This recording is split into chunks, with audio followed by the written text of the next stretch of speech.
really want to extend my appreciation to Chairwoman Waters for convening this subcommittee, but also for Chairwoman Beatty for leading this historic work of our subcommittee. So much has been accomplished in having the really meaningful conversation around diversity inclusion. The committee held a hearing on CRA, the Community Reinvestment Act developments, and whether it would lead to expanded access to financial services for low and moderate income communities and communities of color. And we all know and talk about it and debate it, but CRA has unfortunately become some sort of cover for, I think, some of the struggles and issues of being effective on the ground for communities like mine. And I know CRA proposed joint rule-making comment period recently closed. The Green Aligning Institute urged regulators to include racial equity, climate resiliency, and assessment areas in their consideration. And so I'm curious, for you, Ms. Gorman, why are these considerations important? Because I know for advocates and folks as part of my housing work group have said CRA isn't working as it was intended. But so including those three elements, why do you think that's important right now? Yes, thank you so much for the question. That we really have learned through our assessment that you don't change what you don't measure, and that you don't address the communities that you hope to involve without actually including them. So being proximate and involving those communities will allow you to create the change and will allow you to call in rather than call out the activities through the CRA.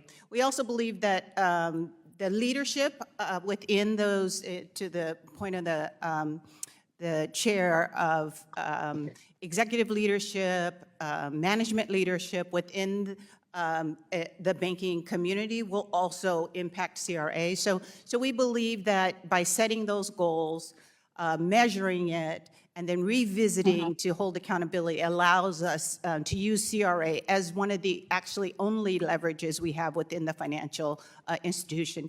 And we're also doing CRA at the state level so that we are proximate to communities. Yeah.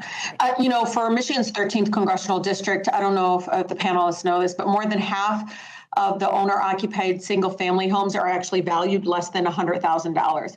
Our state lost more Black home ownership than any other state in the country over the last 2 decades.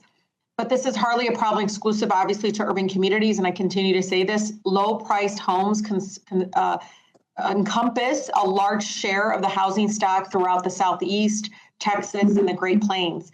And so, Ms. Gorman, do you think giving lenders credit on their CRA exams for originating, mortgages under $100,000, either in partnership with MDIs or CDFIs through special purpose credit programs, would that be an effective incentive for banks to make more loans of that size? Oh, absolutely. The barriers to certain size mortgages creates no incentive for the banking industry to not just even in home loans, but in small businesses. And really, we're asking to look at such things as special purpose credit instruments to also create more access. So lowering the access to and qualifying for CRA, it would be significantly beneficial. And this is to the other panelists. I mean, we know that, all of us know from just our history, not only from academics telling us this, but owning your home can be an incredibly strong economic foundation for families.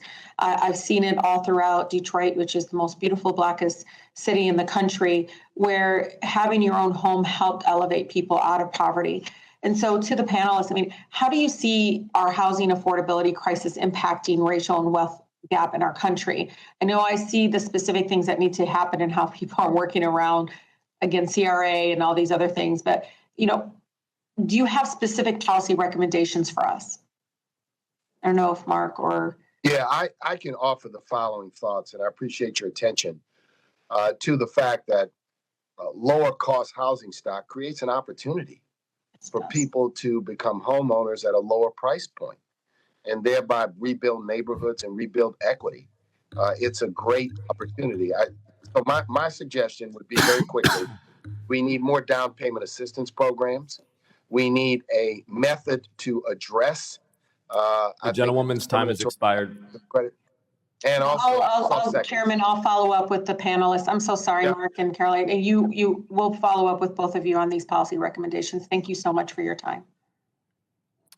The gentlewoman yields. The gentlewoman from Pennsylvania, Ms. Dean, is now recognized for 5 minutes. Thank you, Mr. Chair, and thank you to all of our witnesses for being here today.